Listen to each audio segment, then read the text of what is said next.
Hello friends, তো আগের ব্লগে তোমাদেরকে দেখিয়ে দিয়েছিলাম যে গোপুর জন্য কি কি রান্না করেছি।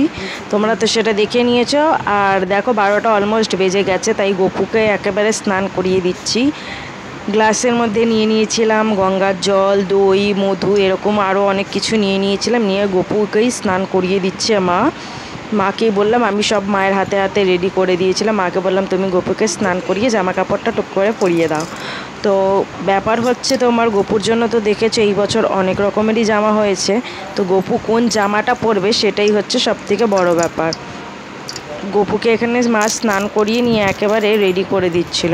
এখানে দেখতে পাচ্ছ গোপুর জাঙ্গিয়া পরিয়ে দিচ্ছে গোপুকে, আর তারপরে একে একে করে গোপুকে রেডি করে দেবে। এখানে দেখতে পাচ্ছ ওই ঠাকুরগুলোকেও আমি একেবারে খেতে দিয়ে দিয়েছিলাম।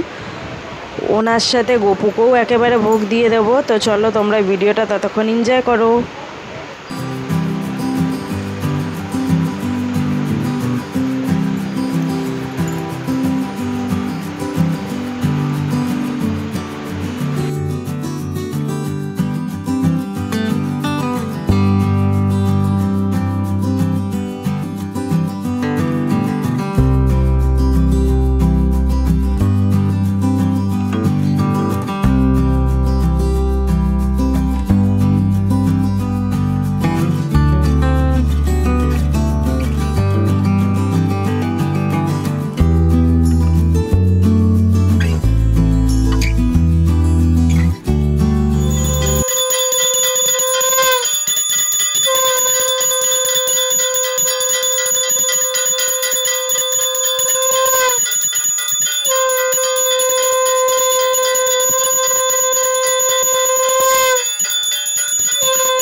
পুজো করা সব কিছু কমপ্লিট হয়ে গেছে। এখানে ঘড়িতে দেখে নাও অলমোস্ট বেজে গেছে 1:05।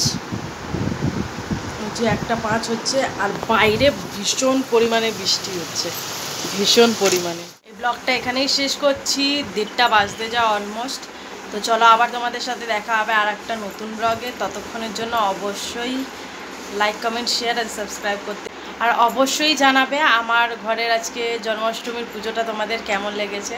তো চলো গোপালের সঙ্গে সবাই মিলে Radhe Radhe, bye, good night, bye, good night, Radhe Radhe, Radhe Radhe, Radhe Radhe বাবা, রাধে রাধে।